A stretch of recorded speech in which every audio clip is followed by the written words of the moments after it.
Herman Rosenblatt does have a real story of survival in the Nazi concentration camps, a story that is genuinely extraordinary.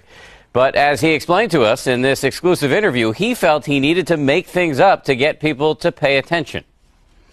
It's the greatest love story we've ever told on this show. Herman Rosenblatt received international attention for his story about being a hungry little boy in a Nazi concentration camp who was thrown apples every day by a little girl on the other side of the fence. Years later, according to the story, Rosenblatt met that same girl on a blind date in New York City, and he proposed on the spot. I used to come by every day, bring the apple, have in my jacket and a piece of bread, and he used to say, "I'll see you tomorrow." The story landed Herman and Roma Rosenblatt on Oprah twice and in newspapers all over the world. They also got a book and movie deal. But the story wasn't true. Why did you do it? Why did you tell such a big lie to so many people for so long? It wasn't a lie. It was my imagination. And in my imagination, in my mind, I believed it. Even now I believe it, that she was there and she threw the apple to me. How can you say it wasn't a lie? It wasn't true, and you know it's not true. Yes, it's not true. But in my imagination, it was true. Rosenblatt says he made the story up to give people hope and to promote understanding about the Holocaust.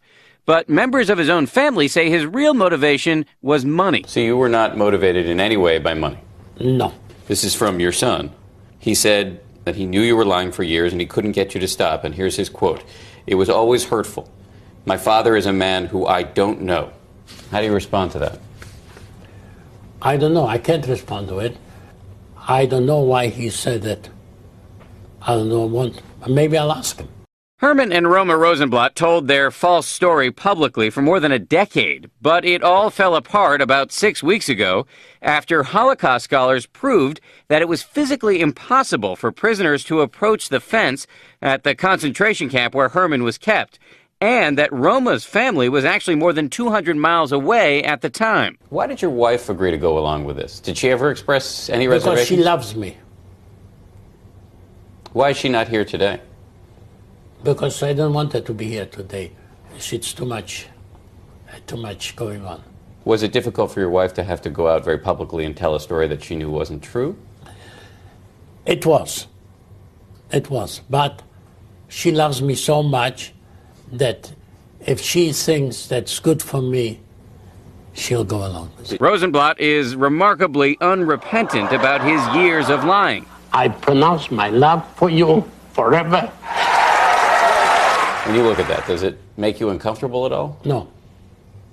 You think that was the right thing to do? Yeah. And while you were up on the stage there in front of all those people, in the back of your mind, were you not thinking, no, I'm not telling the truth here? No. Let me ask you just quickly about... I didn't hear you say you agreed to it. Do we agree to that? Our interview was frequently interrupted by this man, Harris Solomon, who says he is planning to produce a fictionalized movie account of Rosenblatt's story, despite complaints from critics. If you look on Holocaust Denier websites right now, they're using it as we speak as an example of why you shouldn't believe Holocaust survivors. Right. And those Holocaust Denier websites would perpetuate some other story if it wasn't Herman Rosenblatt. Rosenblatt says he wants people to know that he did what he did with good intentions. So if you had to do it over again, would you tell the same story? Yeah. You would? Yes. Rosenblatt does say that he's sorry, but he's only sorry, he says, that people took the story, quote, the wrong way. His book deal for a nonfiction memoir fell through a couple of weeks ago because of this controversy, but a fictionalized book may come out this summer, and the movie version is supposed to start shooting this summer as well in Eastern Europe, Diane, and they say they're going to carry on despite the criticism. I simply don't know what to say. I mean, it's his imagination, but he knows it's not true. He says he made up a fantasy world, and he was living in that fantasy world. And his son says, tried to stop him. Yes. Good heavens. Okay, thank you, Dan. Pleasure.